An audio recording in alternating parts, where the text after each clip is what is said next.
Hello, fellow woodies, and welcome to Wally Bois, yeah, in his workshop. And today we are going to be gluing up these boards. Well, I've already jointed them. I'm going to show you how I did that because this time I succumbed to a machine. And there it is. Yes, it happens to be an over and under thicknesser planer or surfacer plane. Oh, anyway, whatever you call it. It's one of them machines. It's a 2-in-1. It has a thicknesser and it has a surface planer on the top. Now you can use them as a jointer, which is exactly what I've been doing here. Preferably, I would like a proper jointer plane, such as an 8-inch or something like that. That'd be perfect. And why is it perfect? Because I've got long tables, really long tables, and it's machined for that exact purpose. Whereas this is kind of like a 2-in-1. So it's a compromise, isn't it? Also, the fence on a jointer is much more substantial. The guard actually works. I'm not one for like 2-in-1 or 3-in-1 machines, or commie machines and stuff like that, because you always got to make conversions. And that's where the compromise comes in. The engineering becomes more difficult with a combination machine. So this is like Dominion or something like that, you know, which is a hell of a lot of money if you can get hold of one these days. So we're going to join a couple of boards so I can show you what to watch out for and what I did. Because all I'm using is tongue and groove board, which I cut the tongue and grooves off because these are Volet lamb board, which basically don't have square edges. They've got like the tongue and groove, but the arrows is taken off as well. It's to look pretty, you see, for the shutters here in France. But I'm using the same wood to create this top. Well, this is actually not going to be a top. That's not what it's going to be used for. I'm actually just creating material so I can rip these little louvres out of these louver shutters. That's what I'm doing. But these are the offcuts from another shutter, so I thought, oh, let's glue them together and use them for the louvres. Now, if I didn't glue them up, and yes, some of the louvres will be laminated together, if I didn't do that, I'd get, what, I'd only get 2 louvres out of every piece of wood. That'd be ridiculous, absolutely ridiculous. I'd have to make sure I bought really wide boards, which is, you know, not be funny. I'd end up with a huge amount of waste. And then the wood would be a different colour as well. Because it's generally just like, I can't get this pine from the mill. It's like a northern fir. It's not very nice, but anyway, it's the same wood. So that's what we're going to be doing. So we're going to bring you over here. Oh crikey, I'm tripping over stuff that I am. Let's come over here, shall we? Do a little surface planer. There you go. This one happens to be called a Profi line. It's a typical Chinese import machine, but it's actually really capable. It's pretty heavy. It's actually pretty good. I can't remember what I paid for. I think I paid about about €400 second hand is what I paid for this. Which is cheap as chips. But I would like a joiner. Anyway, let's grab a board and I'll explain the pitfalls. So we have this board here, for which we need to put a joint and edge. Now, I have a lot of hand planes, and the reason for that is, I don't know if you can see this. Actually, I'll pass it through, and then you'll be able to see for yourself. Make sure there's room there. Move this shutter out of the way. Make sure you've got no obstacles, because that shutter was still there. So, ideally you want push pads. Where's my push pad gone? Oh crikey, you're moving things about the workshop and they're not heading back where they belong. Oh dear, what a mess. What a mess. Well, I do apologise, but I ain't going to be using my push pad because I can't find it. Oh, it's up here. No, I can't find it. I have it. My little push pad, which has got little screws in there. It helps grip, you see. Yeah. So, I'm actually going to make a push pad for this that pushes, because the pressure when you apply it, when you apply to your wood to the tables, you don't apply it that way. You apply it down and to the side. So if we could actually push on that corner, we'd effectively be doing that. We'd be drawing it into the 90 degree. And yes, obviously check for 90 degree and do that periodically as well in case it moves. Little Temo squares are ideal for that purpose. Yes. I think it's like £4 on Temo. But I did put some, I did mill it in, drill some holes and put some little magnets in there so that way I can easily store it. So we're going to run that across the planer. Now, the thing you've got to watch out for with the cutter block and the outfeed table. Now this cutter block must be perfectly aligned with the outfeed table. Because if it's not, if I move this back out of the way a little bit, I'll show you. If it's not, we'll get snipe. Now at the moment, as I move the cutter block, it's not touching the piece of wood that I need to do. Now you've got to be careful, you're not trying to bridge between the two like that. You've got to put the pressure on the outfeed table. Okay? So when you feel the cutter block, it's just about touching. Only just touching. So you do have to make sure that outfeed table, I'll get my worms out in a minute, that the outfeed table is set correctly to and exactly in line with the top of the cutter block. And I've done videos about that on this channel. Now the reason for that is, as you pass your piece of wood across here like so, if that table's too low, alright, you'll get to the point when it comes off this table, you'll get snipe. And snipe is literally where it'll take more material off the back edge. Take a sculpt out, basically sculpt out. In this case, snipe. So if that's in line with the top of the cutter block, you won't have a problem. So let me demonstrate that. Cover as much of the cutter block up as you can. That's what I tend to do.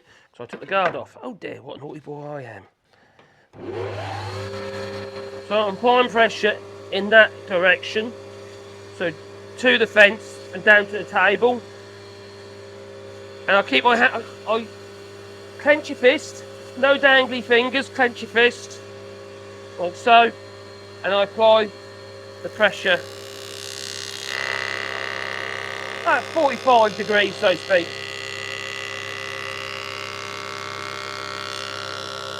And I'm applying no pressure here on the back table, feed table. You can see outfeed table where I'm applying the pressure. Because that from there to there dictates the trueness of your board.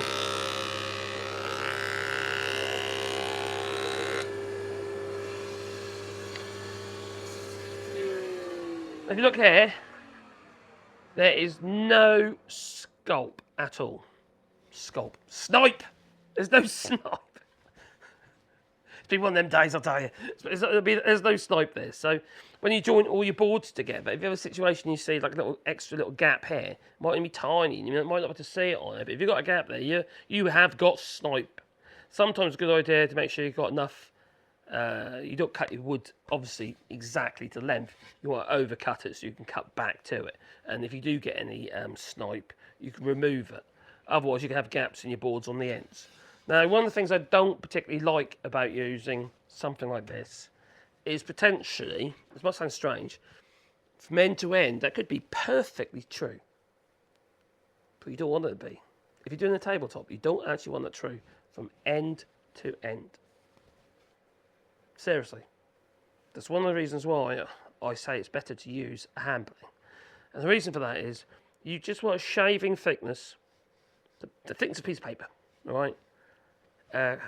Concave to your edge, to your jointed edge, and there's a good reason for that. And I'll explain as we glue the boards together. So effectively, I'll take a bit more out the middle than the ends. So when I place the two pieces of wood together to make my joint, the ends would be touching before the middle. I know you think I'm mad, but there's actually a good reason for it. And if you've been putting tops together, as many tops as I have together, you'll say, yeah, that makes sense. Yeah, we'll get to that in a moment. So keep watching. But for this particular project, because I'm going to be cutting them all into shorter pieces, I don't need to worry about it. Hence, that's why I'm using this machine. Otherwise, I'd be using a number 7 jointer plane that happens to be in that cabinet over there. All right. To me, that's the perfect tool for jointing boards. Now, I was having a bit of a debate with somebody on the channel about using the table saw, because I made that video regarding jointing boards on the table saw. I think it's like, you might get away with it on short bits, but the longer pieces, you're relying too much on the trueness of your board in the first place. And if you're doing like, I don't know, a 2 metre long table, or 6 foot table, something like that, you're going to end up with a bit of a problem. Now, I know what you're going to say. Oh, just squeeze them up with the clamps and everything will be hunky-dory. Well, maybe it will. Maybe it won't. Seriously.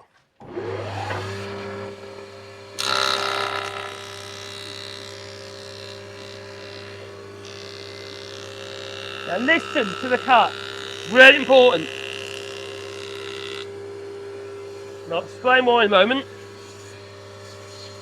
For instance, if you are passing your wood across the cutter block, like so, or the knives spinning like crazy, and you notice it gets quieter or louder, you know you're either taking off less material or more material. And that's telling you that you've got a bent board. It could be wonky, like me, all right? So if it's going quiet in there in the middle, obviously you take less material off. Then the ends, it pretty much is telling you that you're actually truing the board up from end to end and taking, because your board's not straight. And considering these came off the table saw, it kind of proves the point that, jointing boards on the table saw is not such a great idea. Anyway, back to the actual little project here at hand, which we are going to glue up. All right. So I've got all these boards now, right? Now, I'm not that worried if it's not perfect, right? If it's a top, I would be, all right? But I'll tell you, it's not that far out. No, it's pretty damn good. I'll bring you around the other way, you might be able to see better. There you go. Bring you down a bit. Right, so, if I sort of squeeze them up there, can you see that? That's pretty done. That's not bad at all. There might be a bit of vertical fluctuation, but we'll get that on the clamps. Just a little bit, So, okay, now, let's say for instance, let's get to what I was trying to talk about, what I mentioned earlier. Struggling today, my voice. I've got fibromyalgia and LPR, so it's kind of like, it's a pain in the neck. There you go. Right, now, if for instance, it's touching all the way along, like this board here, this is not bad, actually that one's probably the best one. So, yeah, just about, anyway, if it's touching all the way along, and it's sort of gripping, you're gripping it all, squeezing it all up with your clamps, and the glue's all oozing out everywhere. Well, the problem when you're in a tabletop, even though when you make your tabletop, it might look good here on the end, this is end grain. An end grain will expel moisture faster than the trapped timber here. You've got a finish on it and the end grain and stuff like that. Wood, especially water-based woodwork finishes, they carry on perspiring, or they should do. And effectively moisture will come out and then that'll shrink on the ends. And then you'll end up with like gappy ends on your top. Been there, done that, I'm not doing that anymore. So I tend to, I'm not on this job, because it's not what this is about. Because I'm just creating these. And some of them are going to be that long, some are even shorter. So whatever I get out of it really. So, to glue it up, I flip them all up on edge, like so, up against each other. Now I did not mill these boards, this is the thickness that they come at. Now normally I would have trued on all faces when I'm doing the tabletop. As you can see here, that's how bad your timber is when you get it. You see that? You can't really joint a tabletop like that. So you need to start off with thicker material and then come down to the more of a nominal size. So I tend to buy everything sawn. See? Can you see how bad that is? So every board you get ain't flat. So to rely on stuff that comes in packets, and this came in a packet, for tabletops and stuff like that, without truing them, you're going to end up with a twist in your tabletop. So you're better off, say for instance you've got a 25, well, what did come in here? You've got 34mm thickness material sawn, and you get that down nominal thickness. You might get that down to, time you machined it up, down to about 27, 26, 27, maybe 28mm if you're lucky. Depends how true your wood is. But it's just how it is, it's just how it comes. In this case, these came in packets. I'm not too worried because of what I'm going to be using it for. And I've mixed some glue up, and we're using Cascabite powdered resin wood glue. Let's bring it a little bit closer. Now over here we have, my roller. Okay, that's what I like to use for my glue ups. So let's bring you right in down there. There we are. You can't see my beautiful face. Right, my glue's mixed. I think I've made enough. If not, I'll just have to make some more. And all I'm going to do is, I'm doing it totally wrong, I tend to pour it out. This is cascamite, and I do every other board. I bring one, because when you pour it out, too much comes out anyway, so you have to bring one onto the next, onto the next, onto the next, onto the next. I might just clamp them all together actually while I do this. So I just grab a clamp, if I can find one, there's one. I'll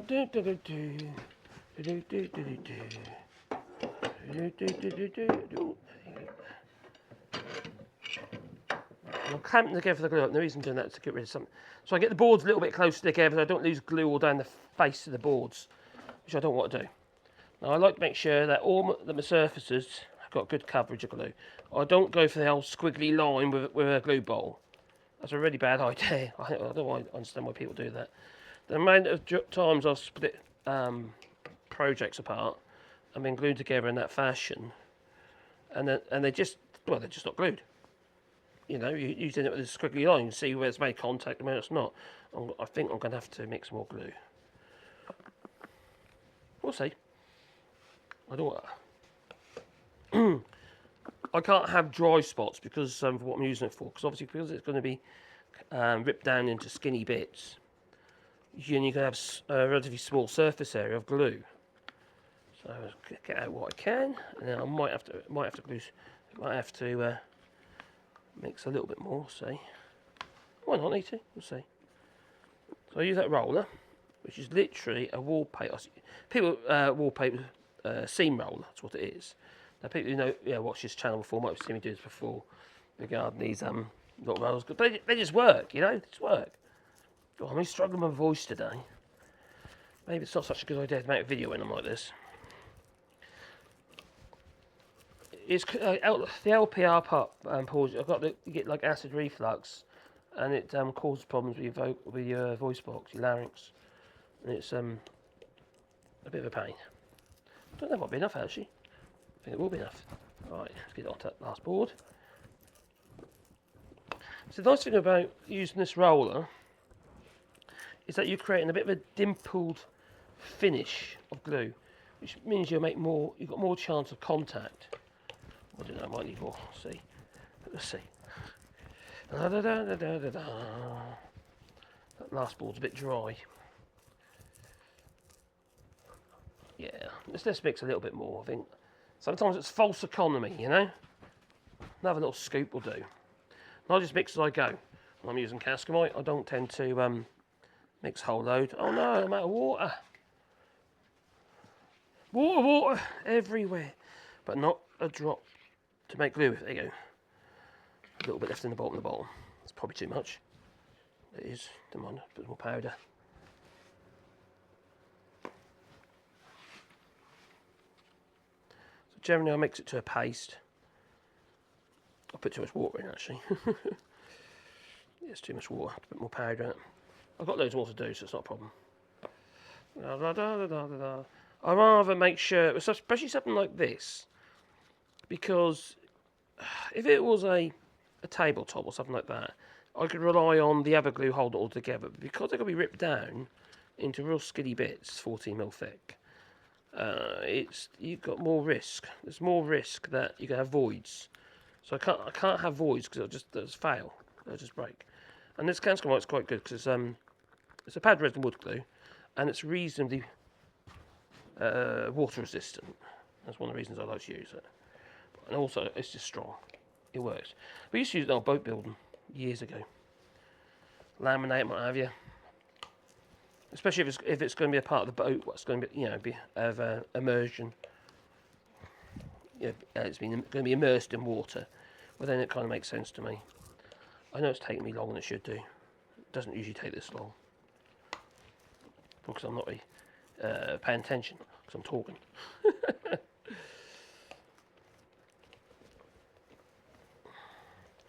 So we've got, how many boards we've got there? We've got 7 boards, 7 edges glued up.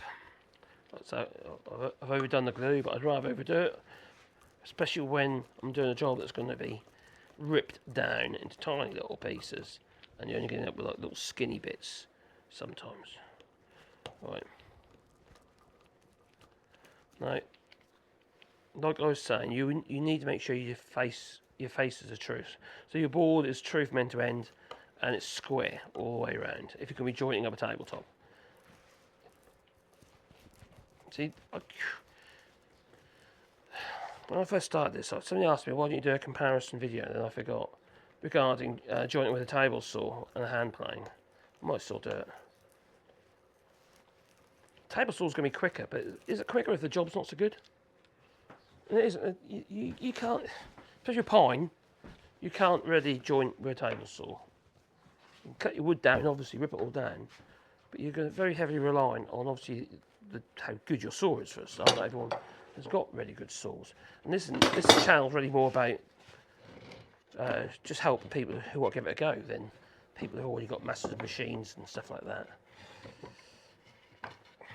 Everyone's welcome, obviously. And also, even though sometimes I share things that I know that might be of interest to people who are the professional woodworkers out there. You never know, do you? You know, we never stop learning. So I'm just going to bring them down to each other like so, and I'm going to squeeze the hell out of this. Okay, because it's going to be ripped down. I don't mind. The stressors once the stresses that I will put into this from the clamping to force it to go together will be released, to be gone, because I'll be ripping it down to obviously in short pieces. So within fairly good time. So okay, so far so good. Let's get the middle clamp on first. And these are record. These actually are not record. These actually was by, I think they were by Axminster or something, or Rutland. Anyway, they're cheap. The better ones are the record ones. I do have a couple of record ones here, but these work. You know when you have to get a lot of gear in a fairly short period of time, you end up buying stuff that you not necessarily regret, but it serves the purpose. It serves the purpose at the time, doesn't it? It does the job. And these do the job. They're not as good as the record ones. These castings aren't very good quality on these. They're sort of weird kind of, I call it monkey metal.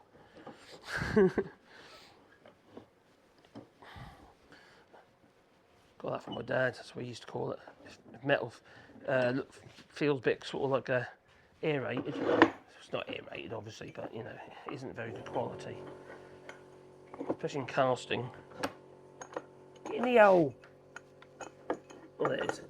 Right. I'm not worrying about putting protection on it because it's going to be. The edges are going to be ripped off at 45 degrees, you see. Right. So at the moment they're not flat, are they? So we will solve that. First of all, we're going to put a little bit of pressure on. You see the glue squeezing out.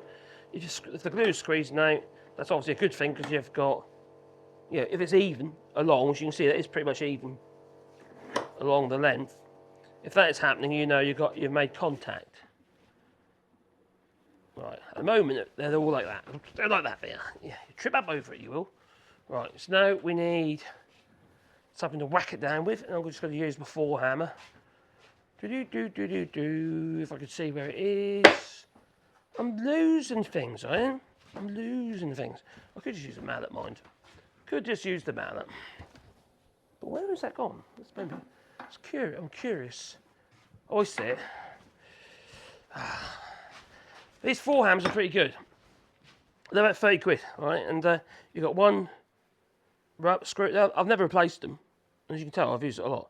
One rubber screw-in head and one nylon. I've had this for, how long have I had this? For 20 years? Must be at least 20 years. You still get them. So just tap them all down to the clamps.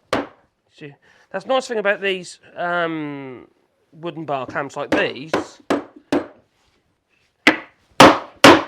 is that you've got something flat to clamp to.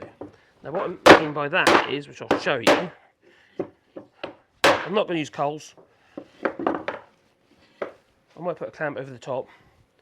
But first of all, I'm just going to make sure that it's being squeezed down to the actual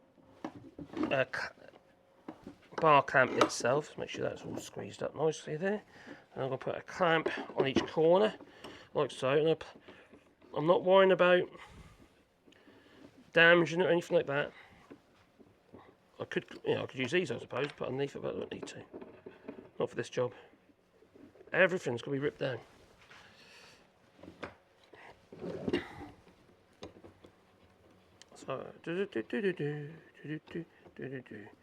So I want to make sure that they're reasonably in line. If they're not, what ends up happening is that it'll when you start ripping them down, wherever there's a joint, there'll be like a little step. You don't want that. Now, if there's any weightlifters out there, iron weights are very good as well to put on the top. So load it up with weight. If you've got time, to sit on your bench, load it up with some coals going across, basically a piece of wood going across, and load it up with weight against the clamps. That really works.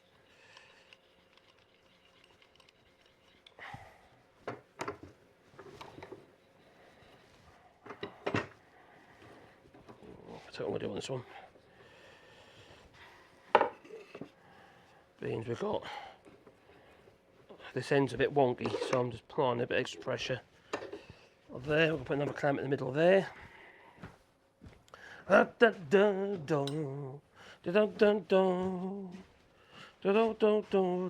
normally what I do is I wax, if I put any coals across, I'll wax them. But if I'm going all the way along, I'll wax the coal. Because then when it comes to being removed, they just knock off. That'll knock off anyway, I hope. Not too why it's not a tabletop, is it? So have I got good squeeze out all the way along? Yes, we have. Just make sure that's down there. On there like so. Stick another clamp on there.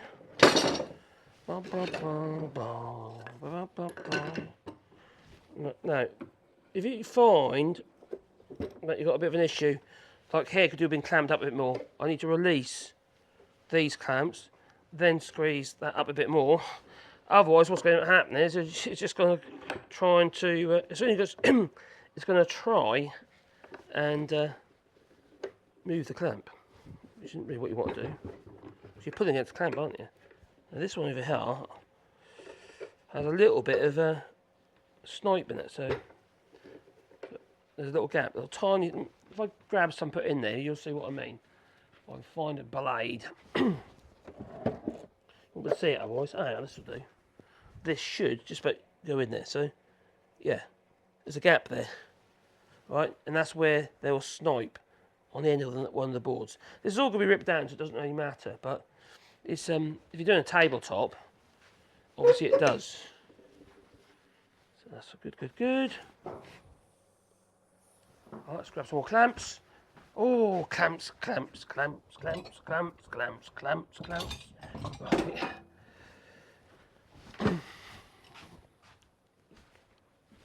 More clamps. I'm going to put another one on here because I see there's still a bit of a ridge in there. Now, if I had flat boards and they weren't out of a packet, I would have less trouble. Because the thing is, if you're doing a tabletop, yes, you can flatten this afterwards with your smoothing plane going across the grain and diagonal, then long grain. You can smooth this all off. But don't you want to try and make it so you've got less work? To me, that just seems to make sense.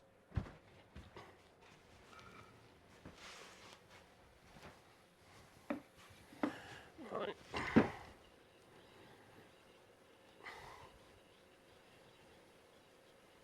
And also use less clamps.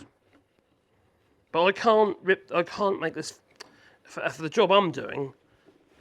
I need that full thickness because that's the thickness of the shutter.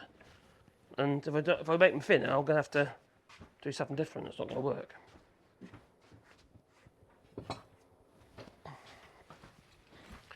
Right, on there. Will it reach? Yeah, just. Well, this is a cheap, nasty Chinese clamp. This one. I've had it years. I can't even remember where I got it from. I'm not saying all, new Chinese clamps are rubbish because they're not necessarily the case. These are Chinese. These other ones are Chinese. These are Chinese. They're Chinese. Bought them as a pack of 10 for €60 or £60, and that was Axminster. They've been really good clamps. Obviously they do corrode, but they don't they all? Just a bit of pitting on there. That's the humidity we've had in this space. So I'm quite happy at that so far. It's all good. That's all good. So I'm bang it down to the actual. That one's not too bad. That's the old soft pine, and I've got to grab another clamp and place it over the top. I do have 2 more of these, which I would have put more on, but it's rigged up in a different clamp, on a long clamp. So I'm going to place one of these over the top just to apply an opposite pressure.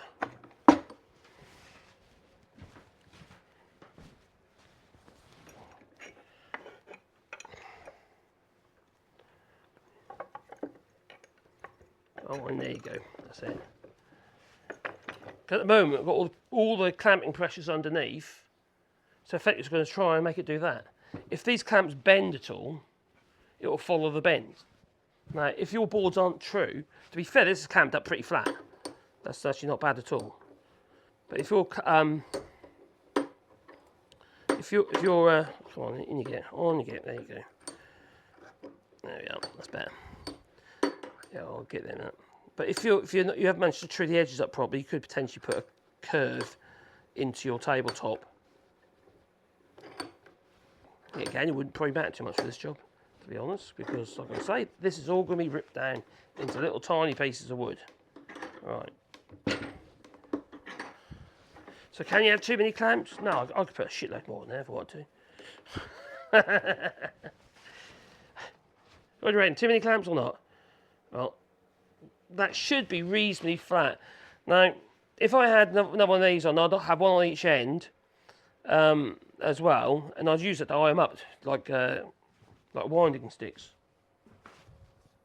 Although I'll do it across the bottom. Is that okay? Yes. Oh, that's true. That's good. And I've got a contact with all the boards in contact with the actual the clamp on the other side there, which is obviously a good thing. And what about this side on this one here? Let's have down here. Yep, and that's got contact all the way along. We'll do it because there's so many clamps on there with this clamp. So as long as this is true and straight, or that's true and straight, and that's true and straight, your clamping should be true and straight. So because means basically you'd have a lot less work. You might get away with just sanding it instead of having to do a huge amount of work with a smoothing plane. Because that's the ideal plane for that job, because you put a camber in it, you see. So anyway, so that is our little top, which is going to be machined down into smaller bits of wood, and I jointed that using the jointer. Hand plane didn't go anywhere near it, and I have to admit, apart from this tiny little floor here, a little bit of snipe in the end of that board there, just enough to get squeeze that in, force it in. Most of it is pretty darn good. Well, anyway, I'll show you what snipe is in another video, and how you get it. Toodaloo. Don't forget, people who like button and subscribe to this channel, and the little warm fuzzy thing, with the bell icon, because then you get a warm, crikey, you get a warm fuzzy feeling in your pocket every time I upload another video. I'll get all tongue-tied. Toodaloo.